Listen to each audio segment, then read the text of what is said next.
Okay, so this is the 2021 Ordinary Level Leaving Cert Maths Paper 2. The game Twister is played using 2 spinners and a mat with coloured spots. The 2 spinners needed for the game are shown below. Both consist of 4 equal sections. A player spins both spinners and must then place their selected hand foot on the selected coloured spot on the game mat. The spinners below show the outcome right hand and yellow spot. So these are our 2 spinners here. Okay, so how many different possible outcomes are there in the game? Well, this is really the fundamental principle of counting. You've got 4 options here and you've got 4 options here. So it's really just 4 times 4. So the total number of options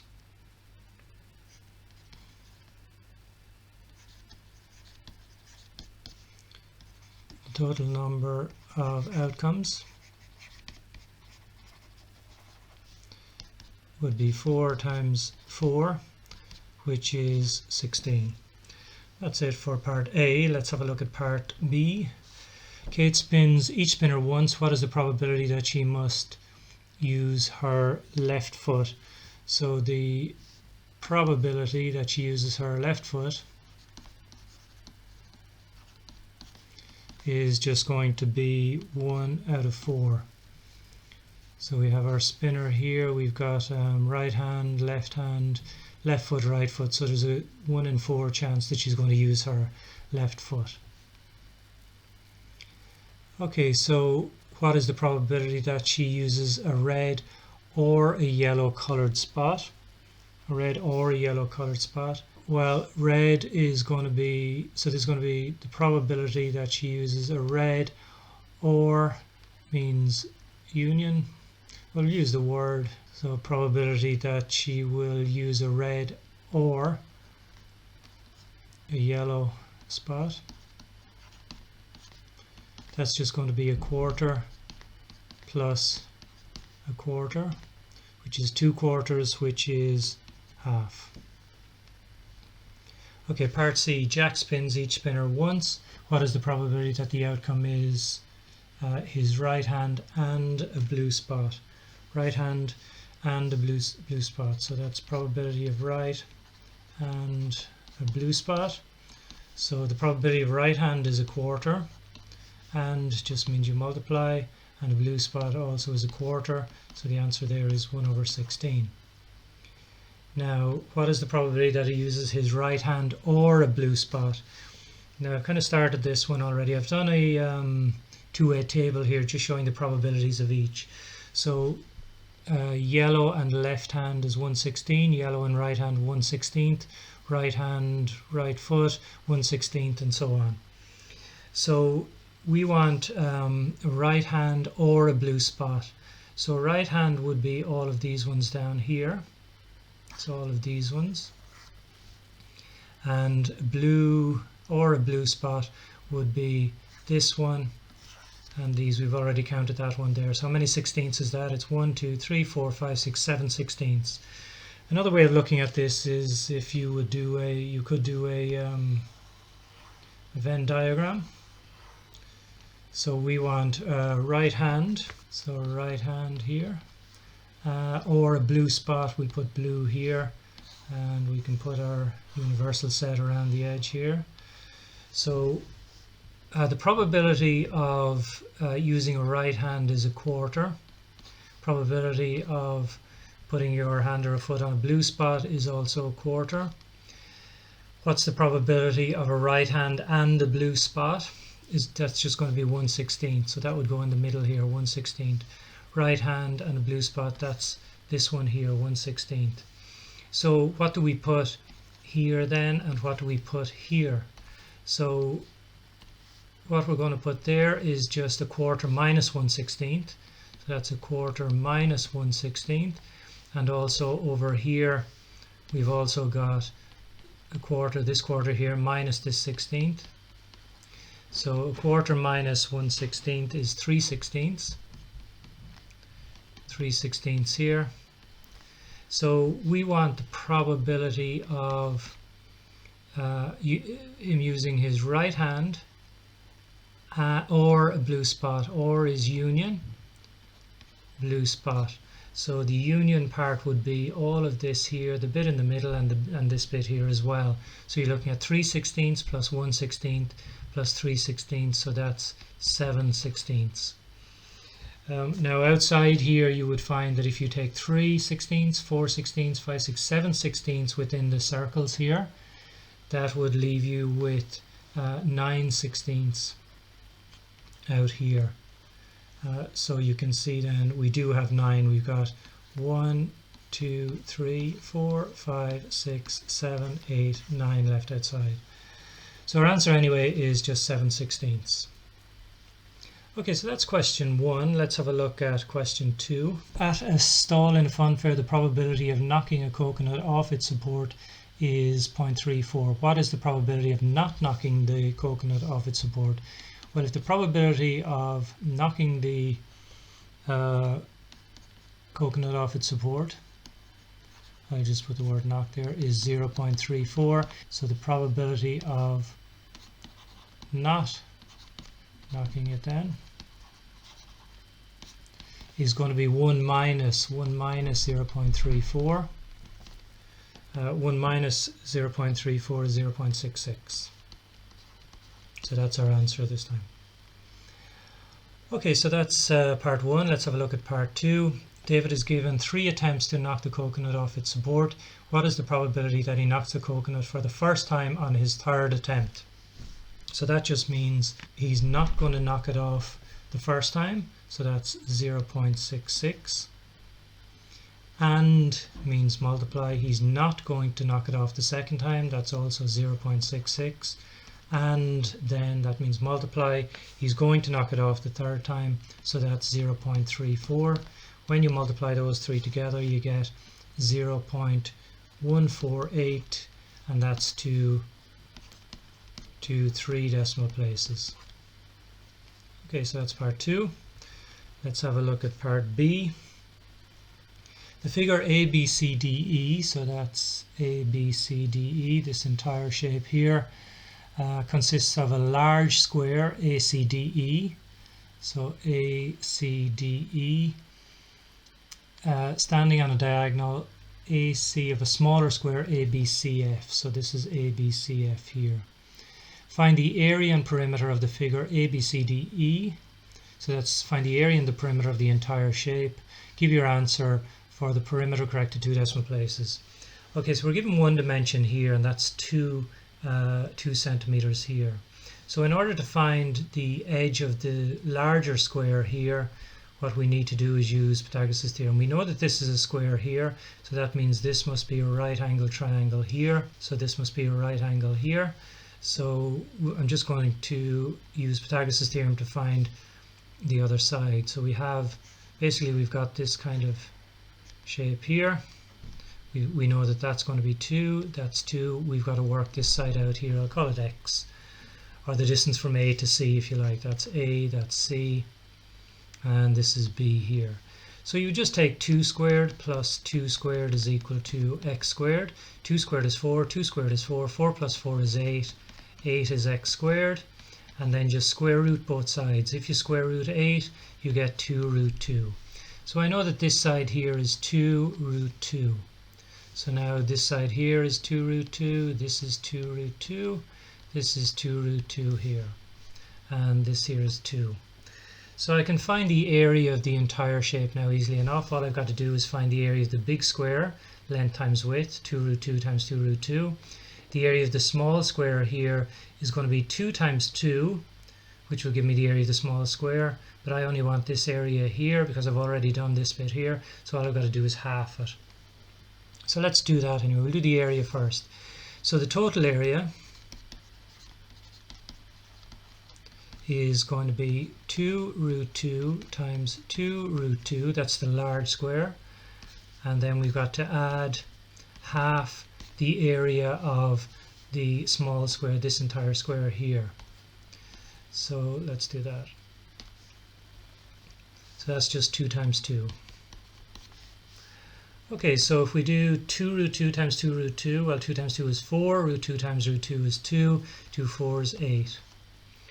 We've got to add 2 times 2 is 4, half of 4 is 2, so the area is 10 centimeters squared. That's the area of the, or is it units or centimeters? Centimeters, okay. So it's 10 centimeters squared. Now the perimeter then, we've just got to add up all of these numbers around the edge here. So it's 2 root 2 plus 2 root 2 plus 2 root 2 plus 2 plus 2. So the perimeter is equal to 2 root 2 plus 2 root 2 plus 2 root 2 plus 2 plus 2. I think that's all of them. So you got to add that up, and it says give the perimeter correct to 2 decimal places. So to 2 decimal places, you can just do that on your calculator. It'll give you 12.49, and that's centimeters. Okay, so that's question 2. Let's have a look at question 3. A line n passes through the points a minus 1, 2 and b 0, minus 2. What is the equation of n in the form y is equal to mx plus c? So you've got to find the equation of a line that passes through these 2 points a and b. So in order to find the equation of a line, what you need to use is this formula here. It's in your maths tables, m into x minus x1. This is the formula you need to use. You need to put 2 things into this. You need to put a point and the slope. Well, we have 2 points to choose from. We can pick either one. What we need is the slope. So the slope is going to be given by the formula y2 minus y1 over x2 minus x1. The difference of the y's over the difference of the x's are just rise over run. So the difference of the y's, well, let's have a look. We have let's say x1, y1, x2, y2 here. So let's put those in. We have y2 minus y1, so it's minus 2 minus 2. And then that's divided by x2 minus x1, so that's going to be 0 minus minus 1. So 0 plus 1. So that will give me a slope of minus 4. Slope there is minus 4 over 1, which is just minus 4. So let's put all that into our equation over here. So we've got y minus, I'm going to use this one here, so my y1 is 2, so I'll put 2 in there. The m is minus 4, x minus minus 1, so that's x plus 1. There's the equation of my line. And now it says give the equation in the form y is equal to mx plus c, so we've got to mess around with this a little bit. So it's y minus 2 is equal to minus 4x minus 4. Let's get the y on its own, so I'm going to put the y here. Minus 4x. Now we have a minus 4, and when I bring this minus 2 over, I'm going to add 2 to both sides. That'll give me minus 2 here. So this is in the form y is equal to mx plus c. Y is equal to mx plus c. Let's have a look at part B. The diagram below shows the line L, which is 3x minus 4y is equal to 5, and the point 6 minus 3. So this is 6 minus 3 down here. That's P. Find the equation of the line K through P that is perpendicular to the line L. Write your answer in the form ax plus by plus c equal to 0. So there's a line that goes through P and it goes up along here. It's perpendicular to L. Now if you take 3x minus 4y is equal to 5, so we have 3x minus 4y is equal to 5. This is our line L. The line that we're looking for the equation for is perpendicular to this line. So in order to find the equation of a line, we use this formula again. Y minus y1 is equal to m into x minus x1. In order to use this formula here, we need a point and the slope. Now we have a point, we have the point P. The only thing we don't have is the slope, but we do know that this line here, this new line K, this is the line K here, they're calling it K. The new line K is perpendicular to the line L. So the slope of L then is going to be, the slope of this line L here is going to be minus A over B. Minus A over B. So what's A and what's B? Well, if you look at this here, you can see what A and B are. A is what's in front of the X, so that's going to be minus what's in front of our X, 3. B is what's in front of the Y, what's in front of our Y, minus 4. So the slope of L is just 3/4. So that means the slope of our new line K is going to be this here turned upside down, 4/3 with the sign change. So we're going to put a minus in front of it. So now I have the slope of this line K. So let's write down our equation. So it's y minus, now this point here P is 6 minus 3. This point here is 6 minus 3. So we have P, which is 6 minus 3.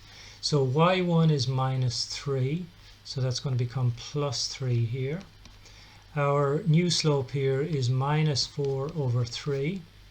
X minus our x1, which is 6.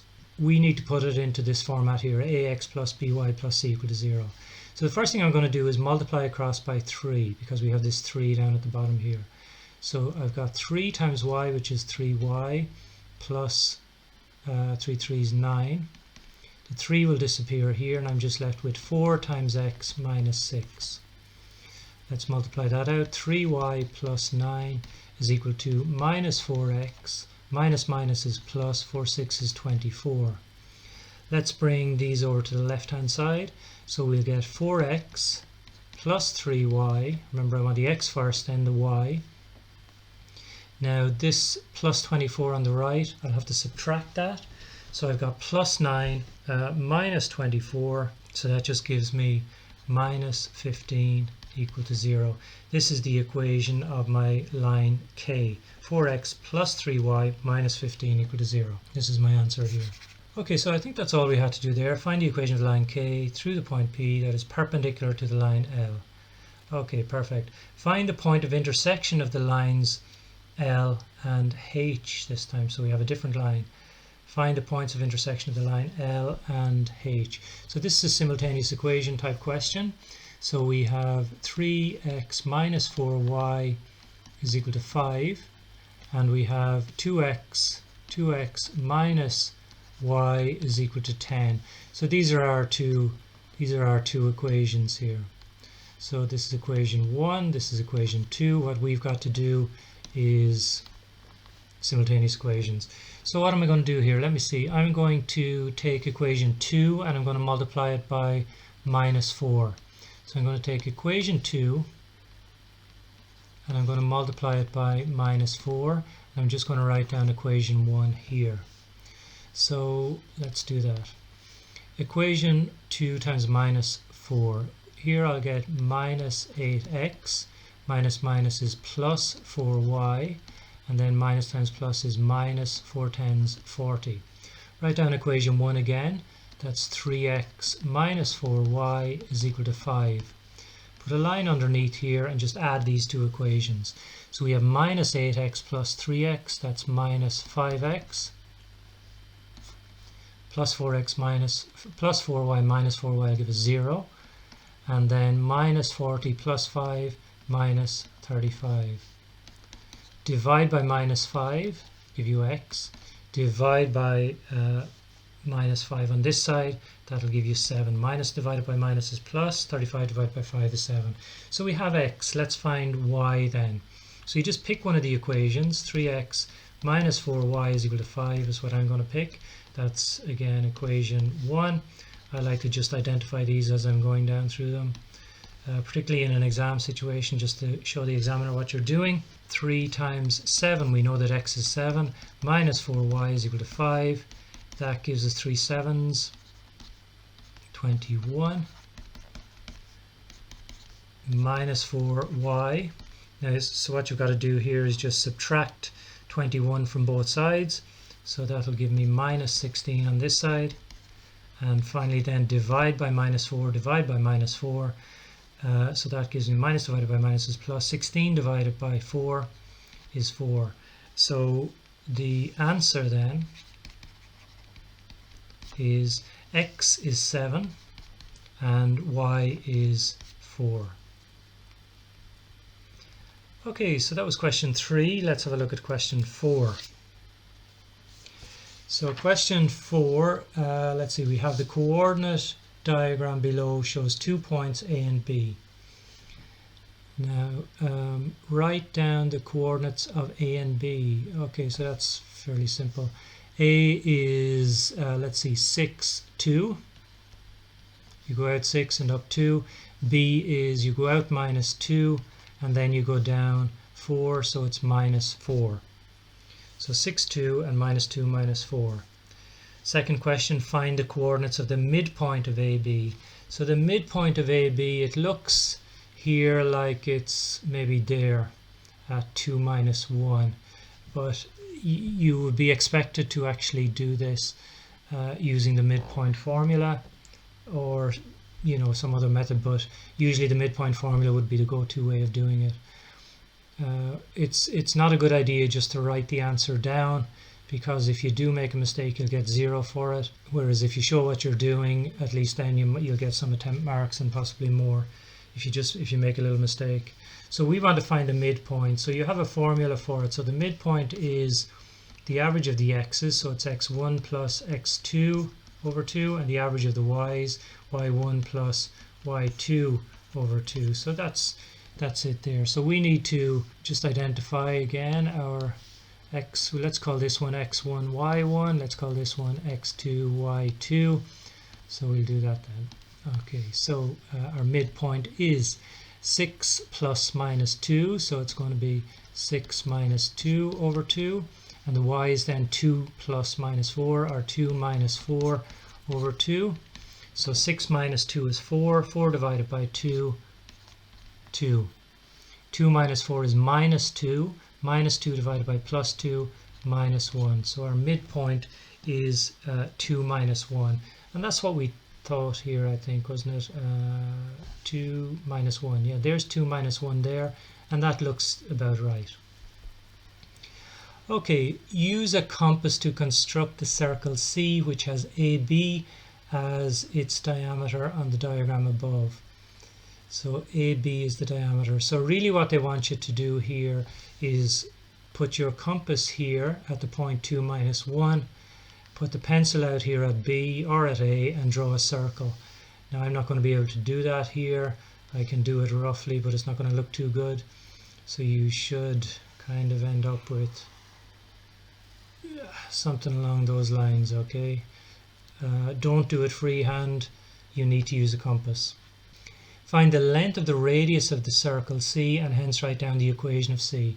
So we've got to find the equation of this circle C here.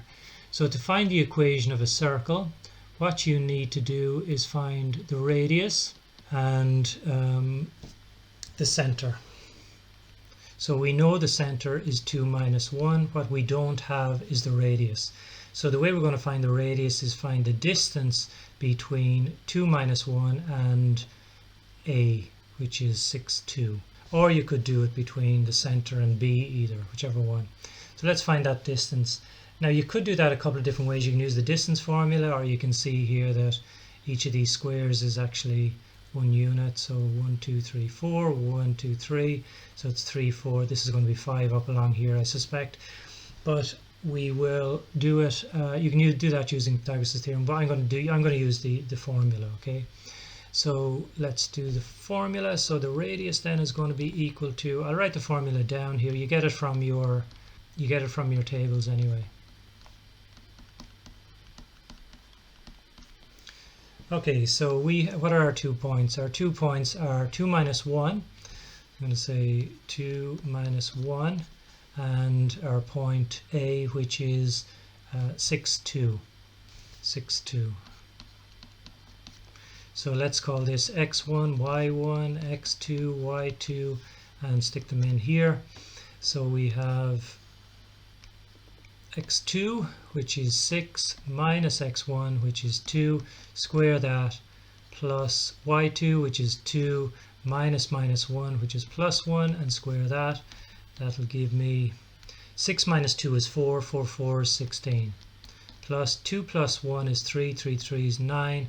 That'll give you 16 plus 9, which is 25. The square root of 25 is 5, which is what I suspected anyway, because if you look at this triangle here, you've got 1, 2, 3, 4 over to here. You've got 1, 2, 3 down to here if you make this triangle here. So that would be 3, this would be 4. So that's a Pythagorean triangle, Pythagorean triple, 3, 4. The hypotenuse must be 5. So our radius is 5. So it's just 5 units. The equation then is just going to be our center here. We have our center, which is 2 minus 1. So it's going to be x minus 2 to be squared plus y plus 1 to be squared is equal to r squared, the radius squared, which is 25. So this is in the form x minus h to be squared plus y minus k to be squared is equal to r squared. Again, this formula I think is in your maths tables as well. So we have our radius and our equation. That's all we have to do there. Let's have a look at part B. The point P, which is 2k, is in the first quadrant and is on C. Use algebra to find the value of k and plot the point on the diagram on the previous page. Okay, so 2k is on our circle, and this is the equation of our circle here. 2k is on our circle. So in other words, x is 2, k is y. So all we need to do is put them in to our equation. So we have 2 minus 2 to be squared plus our y is k, so it's k plus 1 to be squared is equal to 25. Now that means 2 minus 2 is 0 and 0 squared is 0. So really we've just got to square this k plus 1. So we square the k plus 1, it's k plus 1 times k plus 1, which is k squared plus 2k plus 1. That's equal to 25. You can do that. You can do that yourselves. Just multiply k plus 1 by k plus 1. And this is what you get here. So that would give me k squared plus 2k. Bring the 25 over, subtract 25 from both sides. That gives me minus 24 here is equal to 0. So we've got to solve this. To solve a quadratic trinomial, we've got to factorize the left-hand side. So it's k times k. 24, we've got 4 times 6 will work. So we put a 6 here, a 4 here. We want a minus 24, so the signs have to be different. So it's going to be plus times minus. I'm going to put the plus in front of the 6. That should work. Plus 6k minus 4k will give me plus 2k. That'll give me k plus 6 is equal to 0, or k minus 4 is equal to 0. And finally that'll give me k is equal to minus 6, or k is equal to plus 4. So our point can be one of 2 points. It can be 2 minus 6, or it can be 2, 4. Now how do we know which one? Well, it says in the question that the point P is in the first quadrant. So that means if you look at those 2 points, 2, 4 is going to be here somewhere. 2 minus 6 is going to be down here somewhere. So this is the point we need here. We need 2, 4, not 2, 6. Okay, so our answer then is k is equal to 4. K is equal to 4. So it says also to plot the point P on the diagram on the previous page. So we got to plot it. So we got to plot 2, 4. So let's see, 2, 4 is here. Now 2, 4 is here. My circle here wasn't drawn very well. The circle should really look something like that. So this wouldn't be here. So if you had have drawn this accurately using a compass, you should find that your point 2, 4 would be on the circle that you've drawn. Okay, use a compass. We've done that, we've done that, we've done that, and now we're on question 5. Okay, so the heights of a given population are normally distributed. 95% of the population will fall within a height range 147.9 to 178.7 centimeters. Use the empirical rule. Find the mean and the standard deviation of the distribution of heights in the population. Okay, so the empirical rule just states that you have 68% within 1 standard deviation, plus or minus 1 standard deviation of the mean. 95% within plus or minus 2 standard deviations of the mean, and then 99.7% within 3 standard deviations, plus or minus I should say, 3 standard deviations of the mean. So if we look at what we're told that 95% of the population fall within these two values here. So that means we are 2 standard deviations away from the mean. So there would be 1 standard deviation, and then our 2 values here are at 2 standard deviations from the mean. So we've got to find what the mean is. So what I'm going to do is let's take 178 minus 147.9.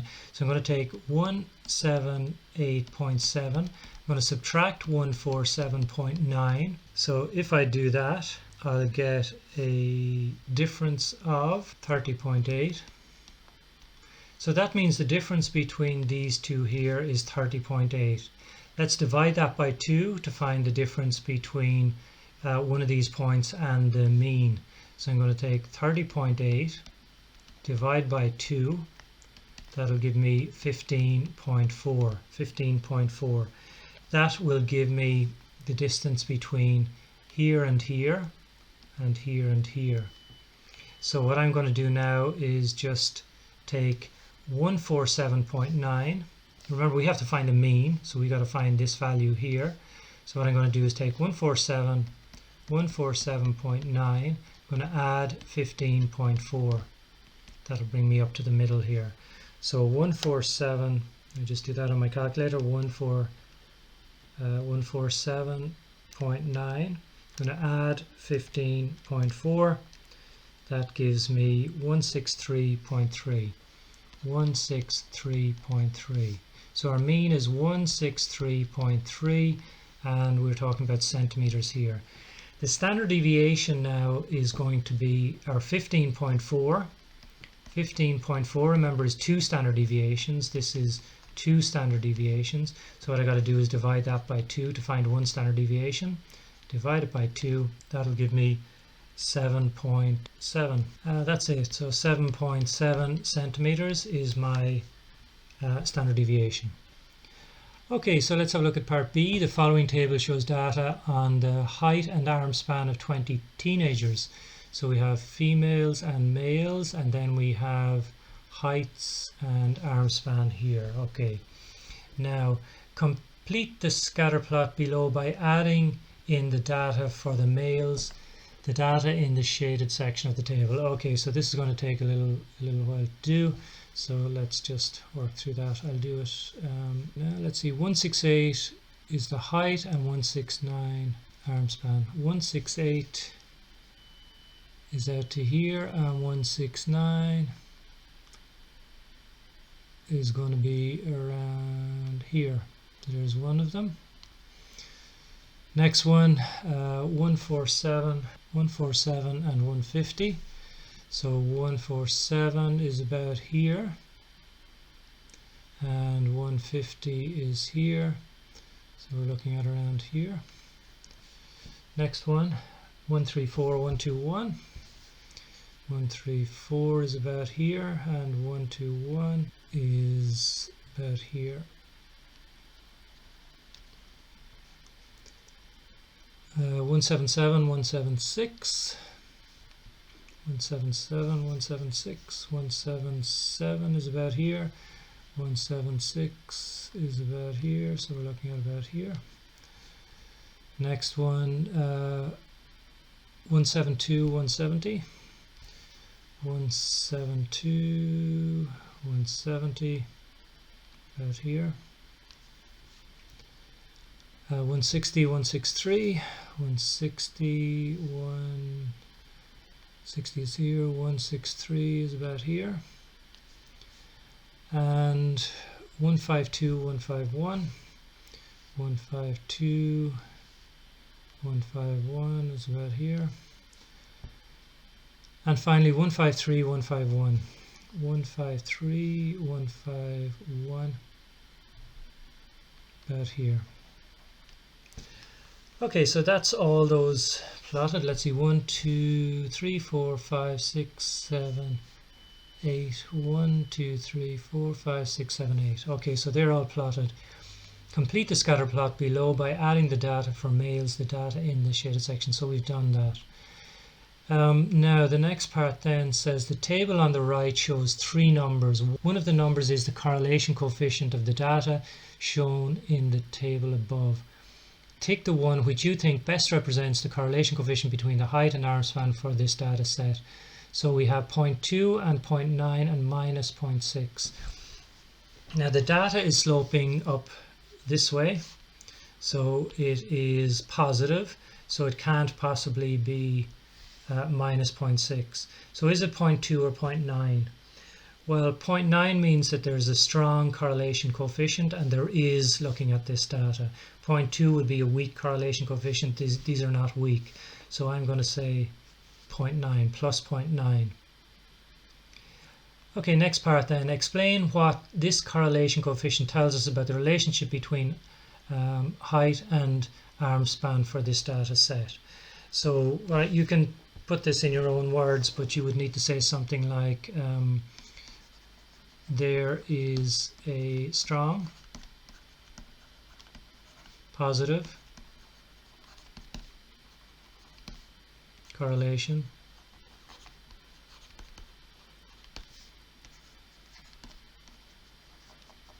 between height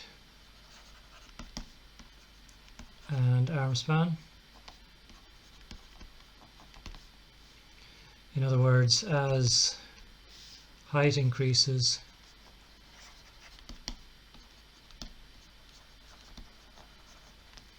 so as the height increases in teenagers,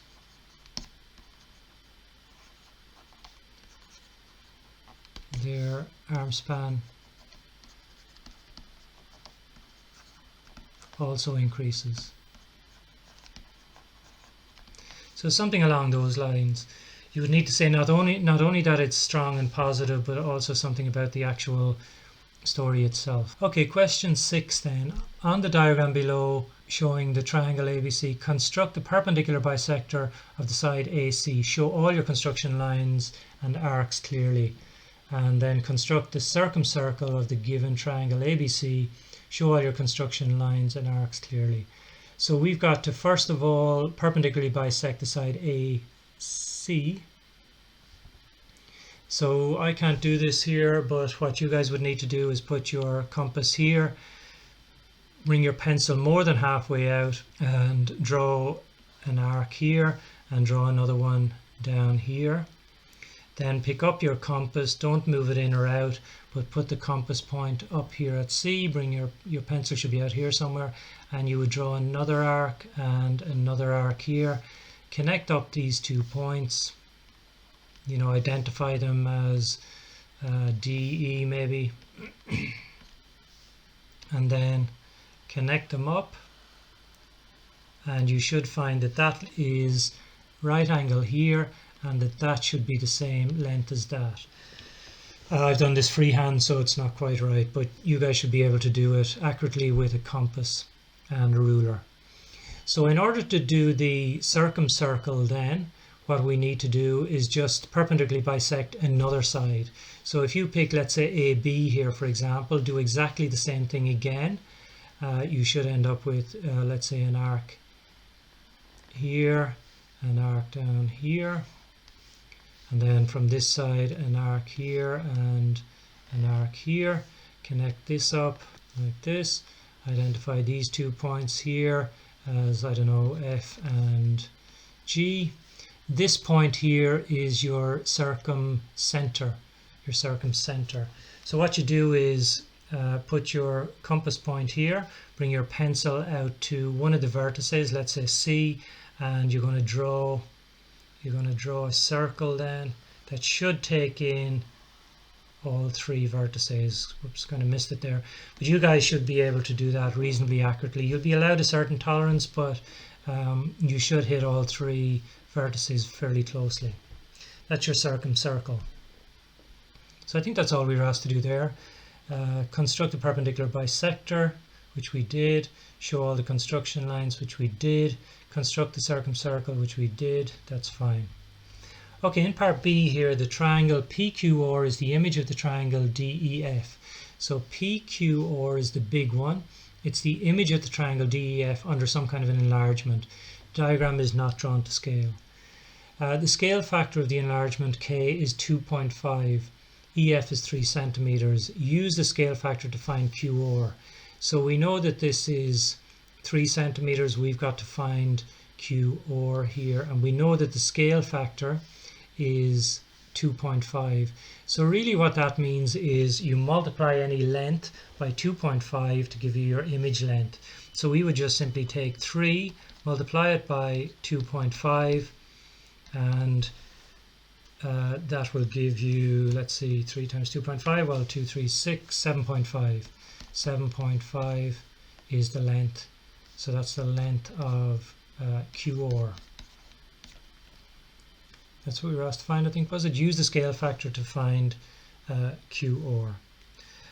Okay, so next thing we've got to do is the area of the triangle PQR, which is the big triangle, is 18.75 square centimeters. Find the area of the triangle DEF. Now you've got to remember, when you multiply the length of one side, by the scale factor of 2.5, it gives you the length of the image side, QR. Now when it comes to area, if I multiply the area of the small triangle by K squared, it'll give me the area of the image triangle. So you don't multiply by K when you're talking about area, you multiply by K squared. So if we're working in the opposite direction, we're working in this direction, PQR is 18.75. The area here is 18.75 centimeters squared. Our K here is 2.5. So what we've got to do is divide that by K squared. Divide 18.75 by K squared, not K. So you take 18.75, divide by K squared, which is 2.5 squared. So when you do that, you should get 3 centimeters squared, and that's equal to the area of the triangle DEF. DEF, yeah. So let's see, that was question 3.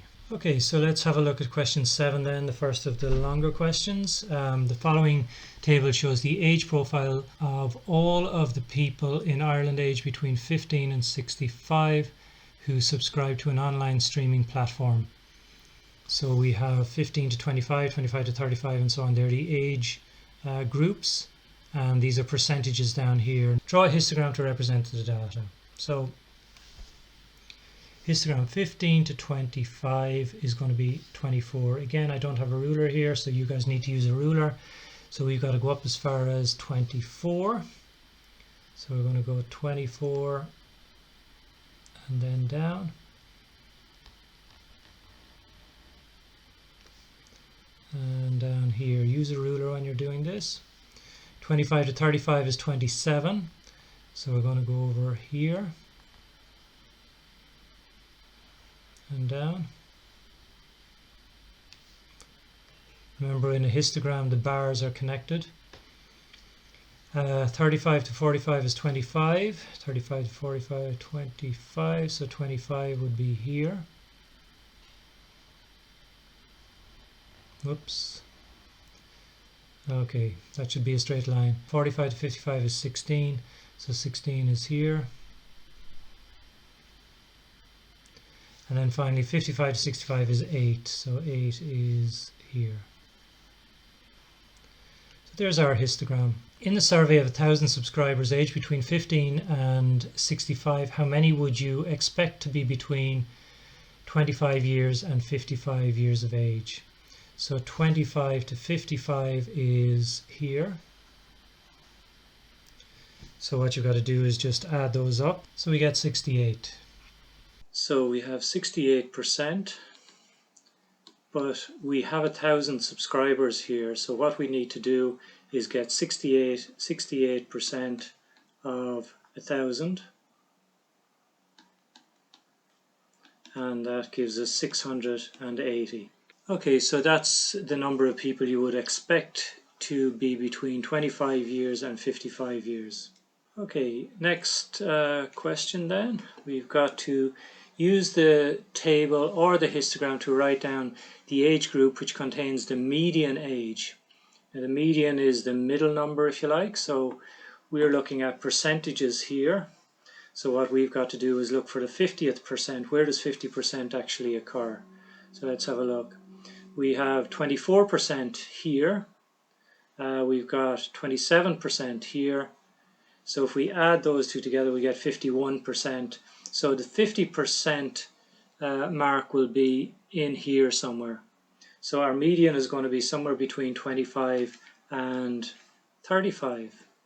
So let's just write that down. So the age group 25 to 35 age group. Okay, use the mid-interval values of the groups in the table to estimate the mean age of the subscribers. Give your answer correct to 1 decimal place. Okay, so what we have up here is a grouped frequency table. So in order to calculate the mean of a grouped frequency table, we need to write in here our mid-interval values. So we look at mid-interval values. So the middle value from 15 to 25 is going to be 20. The middle number between 25 and 35 is 30. Between 35 and 45, the middle number is 40. 45 to 55 is going to be 50, and 55 to 65 is going to be 60. So these are our mid-interval values. So what we're saying is that 24% are aged 20, which is not actually correct. We know that 24% are somewhere between 15 and 25. So this is an estimation of the mean rather than an accurate mean, if you like. So what we need to do to find the mean is multiply 24 by 20, 27 by 30, 25 by 40, 16 by 50, 8 by 60, add them up and then divide by 100, because we're looking at 100% here. So let's write all that out. So our mean is going to be equal to 24 times 20 plus 27 times 30 plus 25 times 40 plus 16 times 50 plus 8 times 60. Run out of room here, so let me just write that underneath. So it is plus, and then here we'll have 8 times 60. So you've got to do all of that, and whatever you get then you've got to divide all of that by 100. Now I've done that already, so it is 3570 divided by 100, and then what you'll get is 35.7, and that's to 1 decimal place. Okay, so next one then. Prior to the COVID-19 pandemic, Netflix held the largest share of the online streaming market, with 65% of all streaming subscribers in the 15 to 65 age group. Aidan thought that this percentage might have changed during the pandemic and surveyed a sample of subscribers in this age group to get data. He then carried out an hypothesis test to test this theory. If 540 people responded to this survey, calculate the margin of error of this survey. Give your answer as a percentage correct to 1 decimal place. So the margin of error is just given by the formula 1 over the square root of n. So in our particular case it's going to be 1 over 500, the square root of 540. So that is 0.043033 and so on, which is going to be equal to 1 decimal place. As a percentage, it's going to, you got to multiply it by 100, so it's 4.3%, and that's to 1 decimal place. Okay, so part 2 then. His survey revealed that 372 of the responders said they now have a Netflix account. Use your answer to part 1 in B above to create a 95% confidence interval for the percentage of the population that have a Netflix account.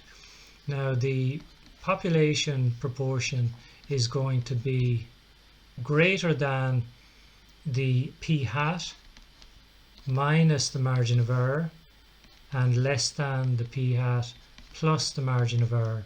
So in our particular case, our p hat is going to be 372 out of a total sampled of 540 minus our margin of error. Now our margin of error is 0. I'm going to do the decimal because this is a fraction. I'm going to use decimals here.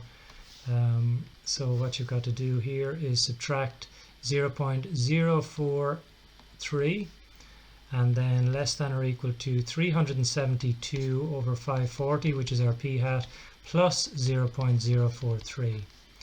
That'll give us, let me just do that on the calculator, 0.6459, and on this side then you're looking at adding the 0.043 to 372 over 540, and that will give you 0.7319. 0.7319. Now let's just read the question again. Here it says use your answer to part B1 above to create a 95% confidence interval for the percentage of the population to have a Netflix account. So we want this as a percentage really. I'm kind of running out of room here, but you'll be looking at P less than, greater than or equal to, less than or equal to 64.59% on this side and 73.19% on this side as well. Okay, so that would be your answer. You need to convert it to percentages. Use your answer to B2 then above to conduct an hypothesis test at a 5% level of significance to test Aidan's claim that the percentage of subscribers to Netflix had changed. State clearly that your null hypothesis and your alternative hypothesis and give your conclusion in the context of the question. So we want to state H0 and H1. So our H0 would be that nothing has changed. So our population proportion is, what was it originally? Was it 65%? Yeah, prior to COVID-19, Netflix held the largest share of online streaming market with 65%. So P is 65%, and the alternative hypothesis then is that it's not 65%. So we've already worked out our confidence interval, and our confidence interval was 64.59% up to 73.19%. So you would say something like, then your conclusion would be, since 65% is within our 95% confidence interval,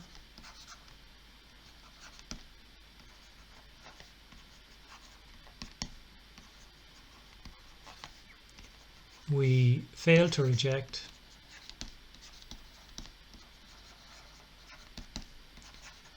the null hypothesis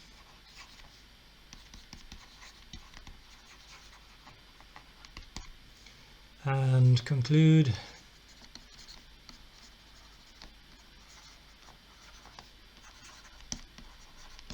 that Netflix still hold the largest share of online streaming market.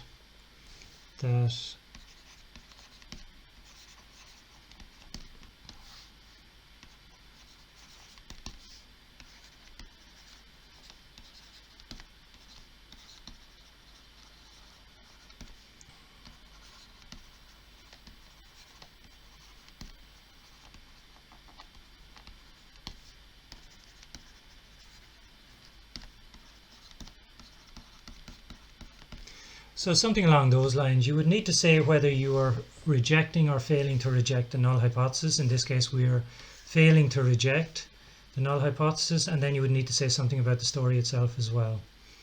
So in this case, we're concluding that Netflix, they still hold the largest share of the streaming market at 65%.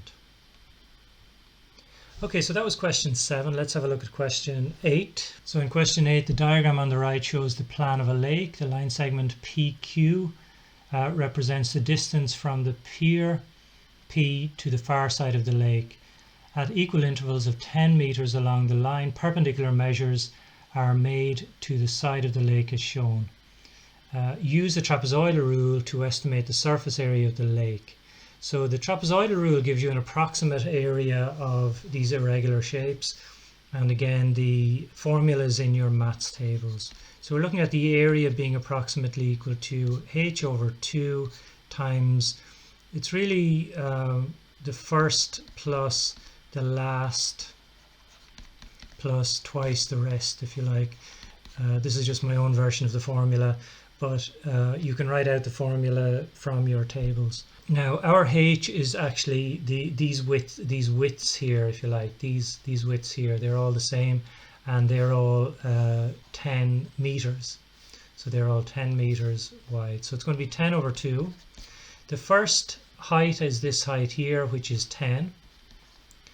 The last one is actually 0. This one here is the last one, so that's actually 0. So we're just going to do 0 here, plus twice all the other ones added.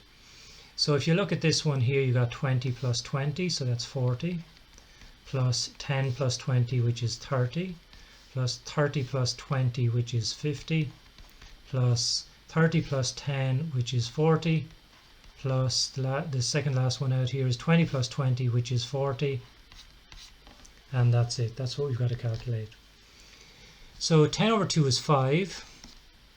We have this 10 here, plus we've got twice all of these. Let's see, 40, 50, 60, 70, 120, 160, 200. So these add up to 200. So we've got 5 times 10 plus 2 times 200 is 400, 410. That'll give me an area then finally of 2050, and we are talking meters, I presume. I'll just double check that. Yeah, meters squared. This is area. Okay, so this is the surface area of the lake. This is the area on top of the lake, if you like. If the lake is on average 8 meters deep, estimate the volume of water in the lake.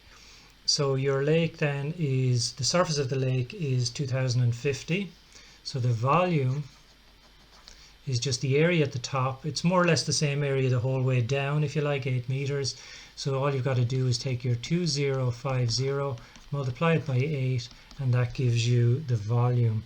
So the volume in this particular case is going to be 16,400, and it's volume, so it's meters cubed. Okay, so that's part A. Let's have a look at part B. Calculate the volume in cubic centimeters of this hemisphere of radius 21. Give your answer in terms of pi.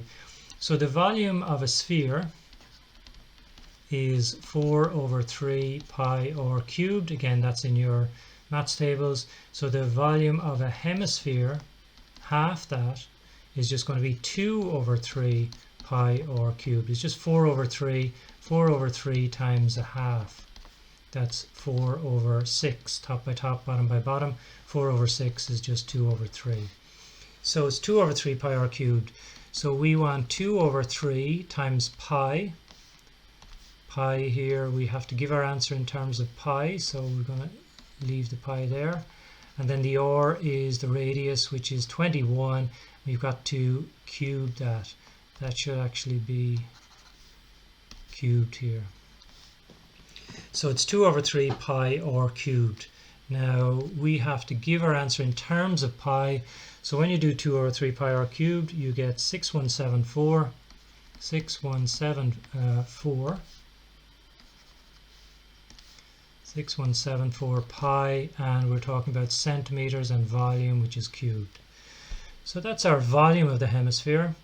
A buoy on the lake is in the shape of a hemisphere of radius 21 centimeters surrounded by a cone.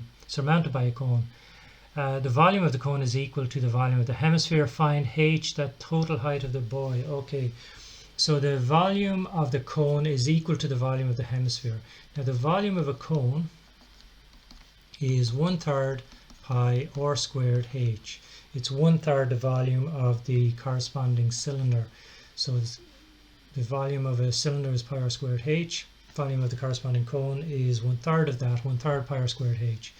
So we now know the volume of the cone. We know the volume of the cone is 6174 pi from our previous answer. So that's going to be equal to 1/3 times pi times the radius we're told of the cone is 21. So it's 21 squared, and we got to work out the height. So we have everything in this question, in this equation rather, except h, which is what we've got to find. Actually, I'll call this h1 maybe. So the distance from here to here, I'll call that h1 because we already have a h over here. So let's work out h1 then. So we can see here that we have a pi on the left hand side, a pi on the right hand side. So that's you can divide across by pi. You can then just multiply across by 3. So if you multiply the left hand side by 3, you get 6174. 6174 times 3 will give you 18522. And that's equal to 21 squared, 21 times 21, which is 441, 441 times h, and now all you got to do is divide across by 441.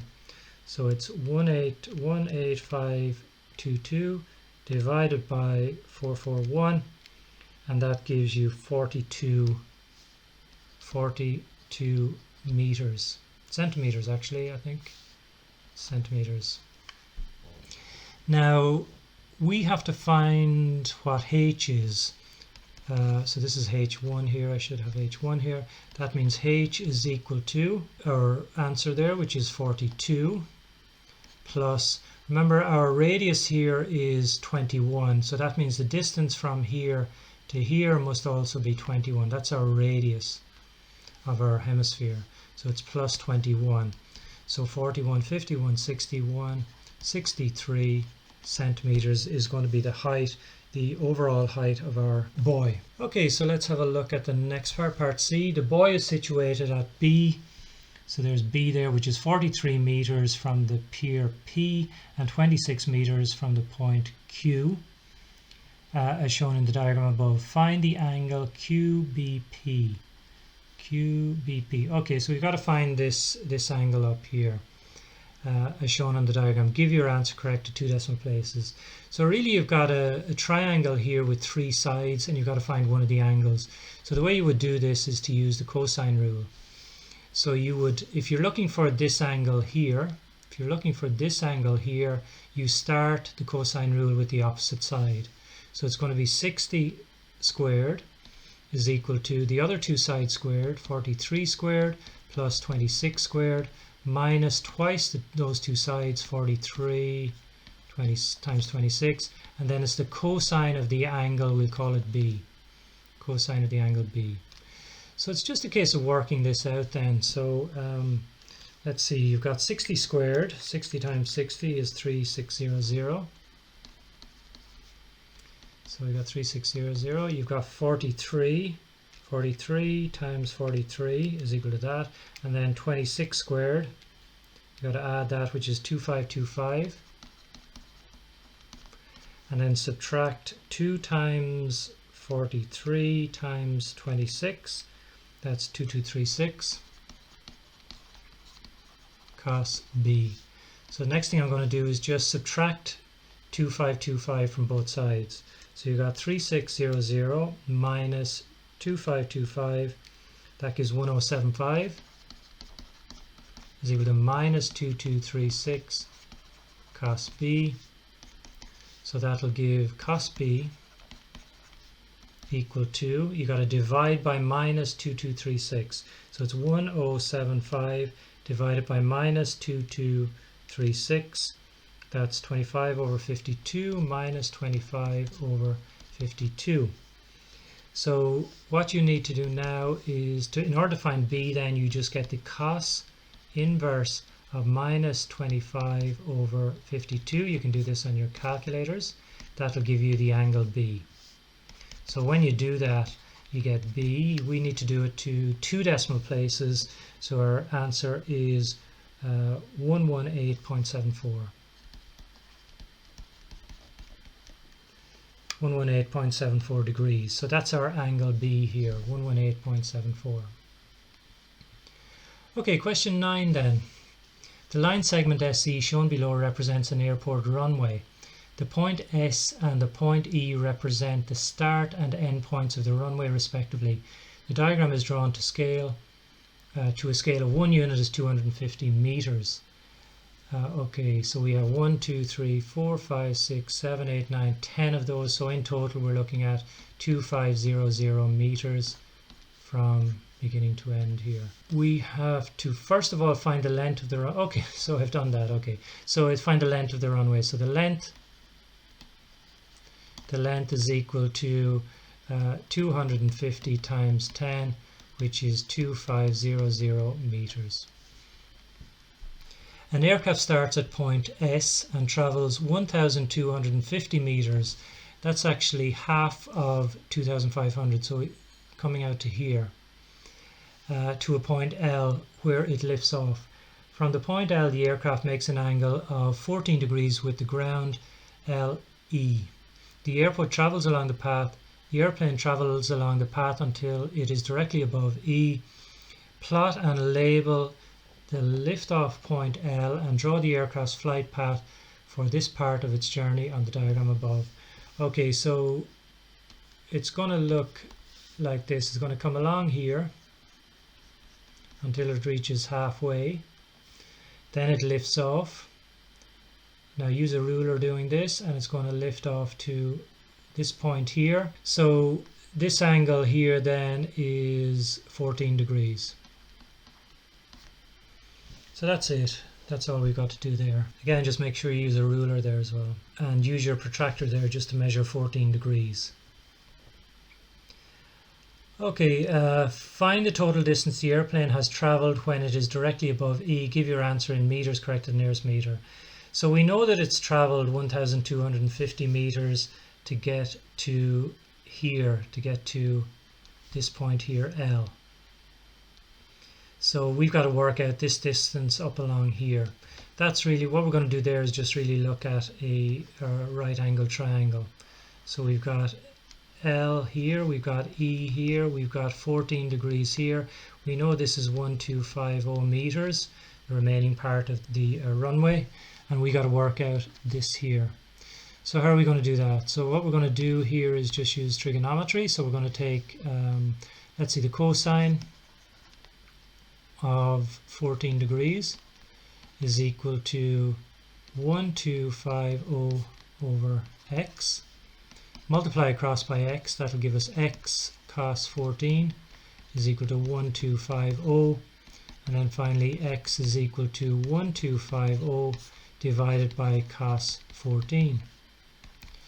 Now when you work that out, that will give you a distance of 1288.267037 and so on meters.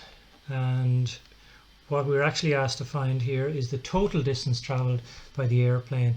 So this is the distance in the air. We also know that they traveled along the runway by 1250 meters.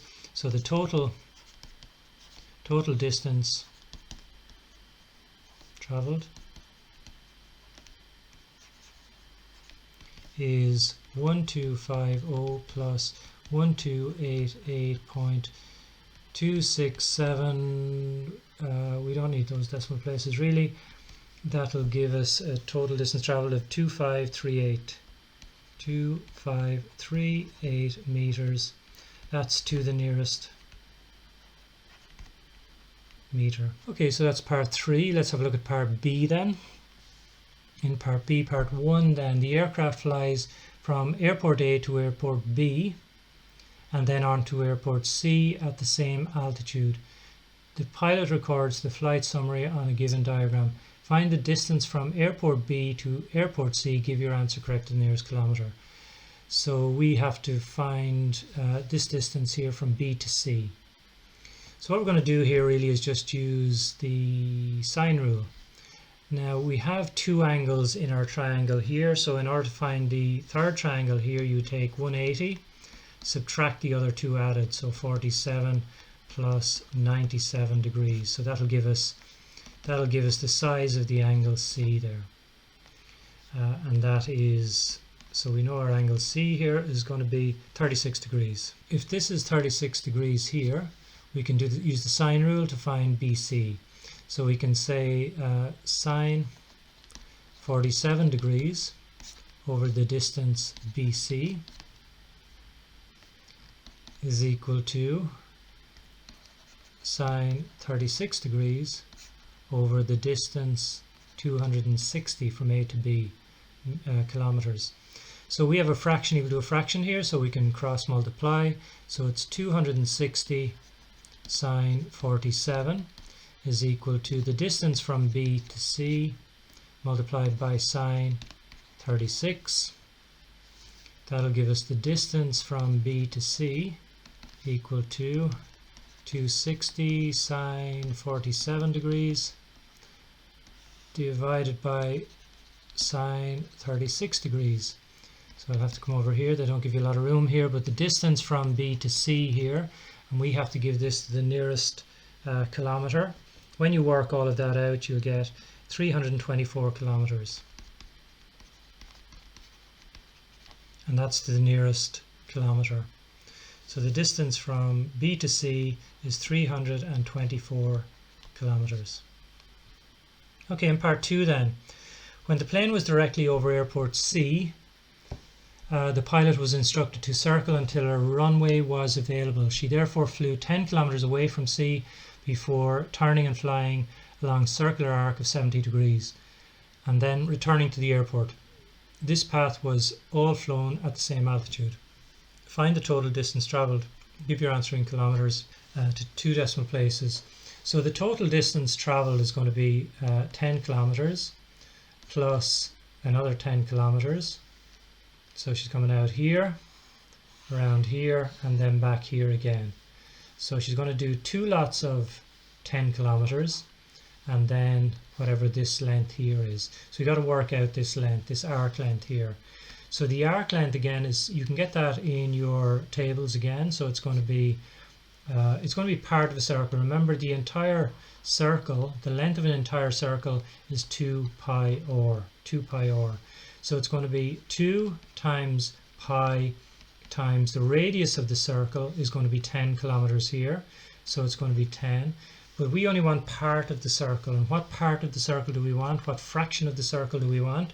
Well, we want 70 over 360. Our angle is 70 degrees and the entire circle is 360. So this is the fraction of the circle that we actually want. So it's going to be 20 plus all of this here. So that's going to be, let's see, 2 times pi times 10 times the fraction there is 70 over 360. When you do that, you get 12.2173 and so on. So when you add those two, we want our answer corrected 2 decimal places in kilometers. So it's going to be 32.2 decimal places is going to be 2 kilometers. Okay, and that's it. Okay, last question then, question 10. A TY Maths class has created a game involving a coordinate treasure map as shown below. The game consists of tasks that involve directions, distances, and locations. The tasks in the game are based on the map. Okay, so let's see. Treasure is hidden at location T. Where's T? It's not there. Okay, T -2 -5. Mark T on the map where the treasure can be found. Okay, so -2 -5. -2 -5 is going to be here. This is T. That's the first one. Food is located at a point F on the map. The point F is on a line which contains the point 3 -5, which is A, and has a slope of -1. The point F is also on a line which contains B, which is 6, 4. B is there, and has a slope of 0. By drawing appropriate lines on the map above or otherwise find the coordinates of F. Okay, so the point F is on a line which contains the point 3 minus 5, which is A, and has a slope of minus 1. Okay, so in order to work out slopes on a grid like this of minus 1, we know that minus slope lines are going to slope this way, are going to look like that. Positive slope lines will slope this way. So we want one that slopes like this. Now it also has a slope of minus 1. That means that, for example, if we start here, we need to go over 1, up 1 to that point. Over 1, up 1 to this point. You need to go over 1, up 1 to this point here, and these points here, that if when you join up those points, then you get a line with slope minus 1. So that's what we're going to do here. So let's do that. We know that the line goes through A, so it must go through this point, this point, this point, this point, and so on. So what I need to do is just draw a line through all of these points. Now you guys need to use a ruler.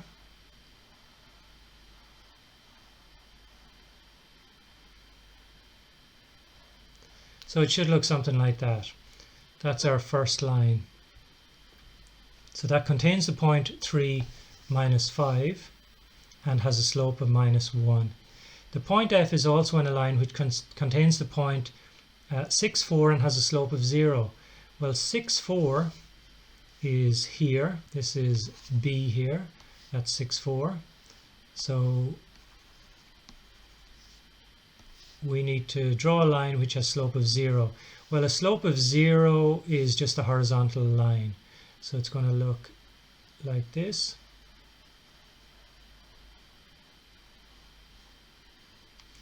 And this line has to continue up here as well.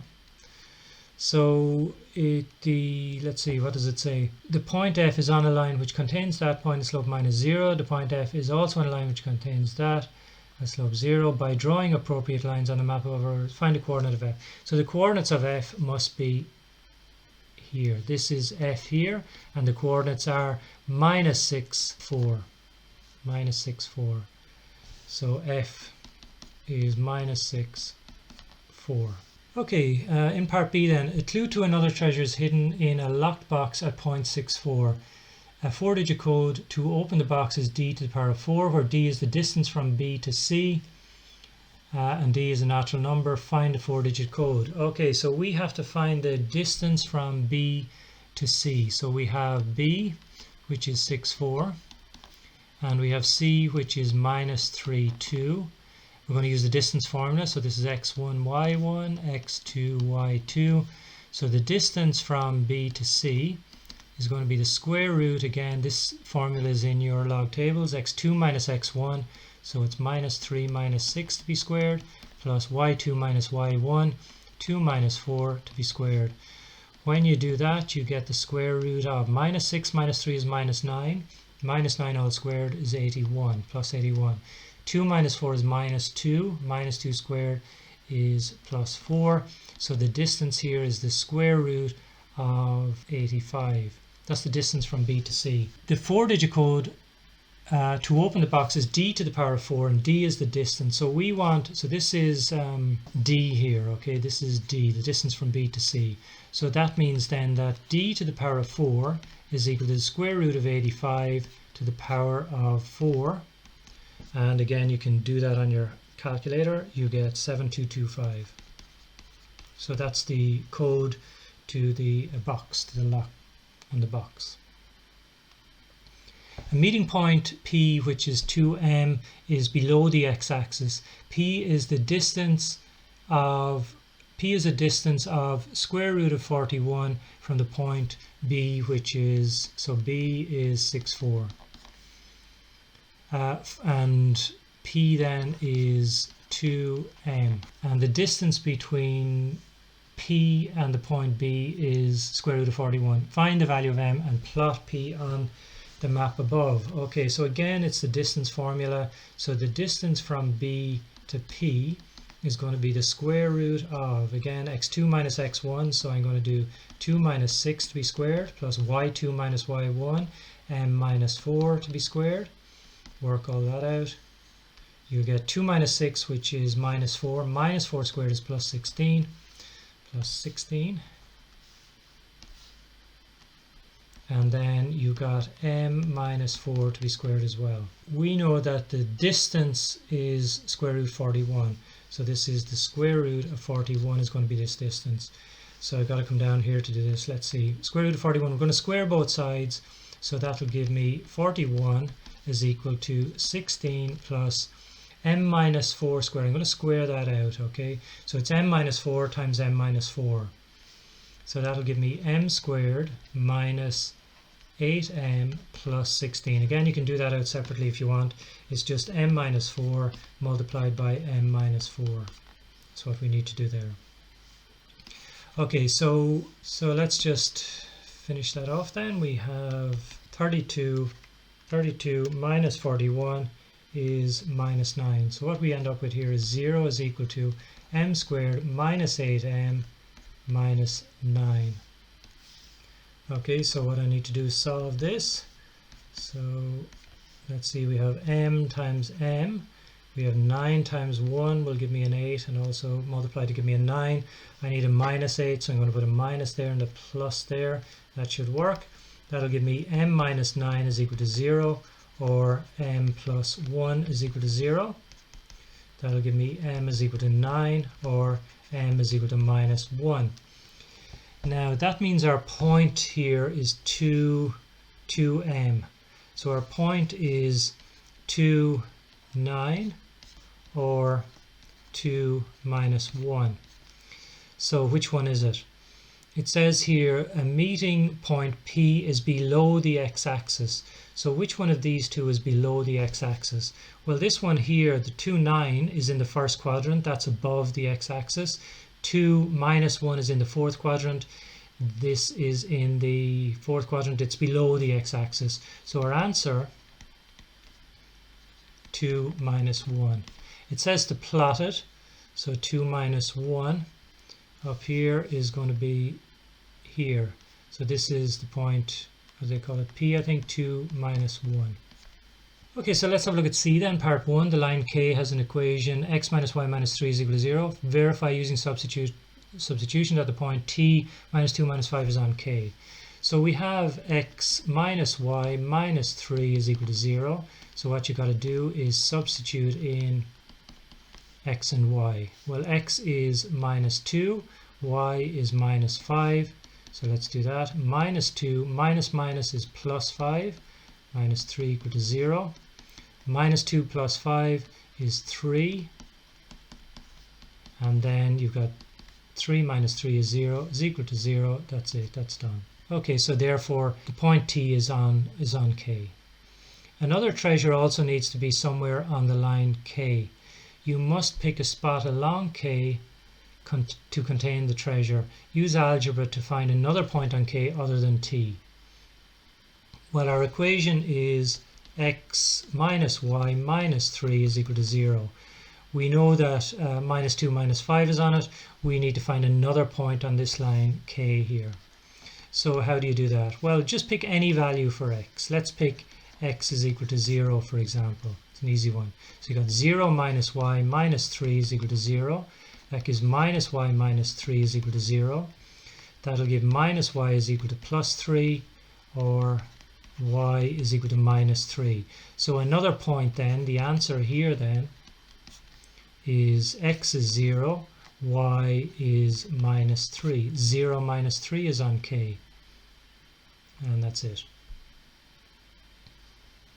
A spade for digging is hidden on line L, which is parallel to K. The line L contains the point C, which is minus 3, 2. Find the equation of L. Okay, so a spade for digging is hidden on line L, which is parallel to K. So the equation of K is x minus y minus 3 is equal to 0. Now the line L contains the point C, which is minus 3, 2. This is, remember, this is K here. This is the line K. Find the equation of L. So in order to find the equation of a line, you need two things. You need a point and the slope. We have a point. We know that this point here is on our line L, but we don't have the slope. But we are told that the line L is parallel to K. It's parallel to this line here. The slope is minus A over B. Remember, A is what's in front of the X. What's in front of the X is a 1. What's in front of the Y is a minus 1. So the slope is just 1. Our slope of our line K is 1, so therefore the slope of our line L is also 1. Okay, another way of finding the slope, by the way, is if you have K here, you have X minus Y minus 3 is equal to 0. Another way of finding the slope is write it in the form Y is equal to mx plus c.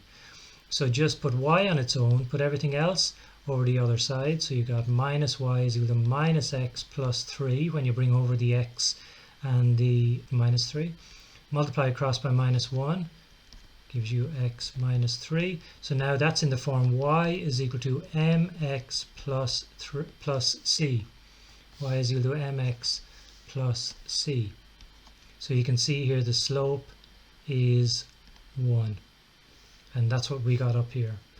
So we need to find the equation of L then. The equation of L then is going to be y minus y1 is equal to m into x minus x1. So it's going to be y minus 2. Remember, this is our point C here on our line. Slope is 1. We've got x minus minus 3, which is plus 3. So we've got y minus 2 is equal to x plus 3. And you can write it anyway, I presume. Let's write it in the form ax plus by plus c equal to 0. So I'm going to write 0 here. I'm going to leave the x there, bring the y over, bring the 2 over. So this is my answer here. This is the equation of L here. This is the equation of L. Okay, so let's see, anything else? No, that's it. That's the end of this paper as well.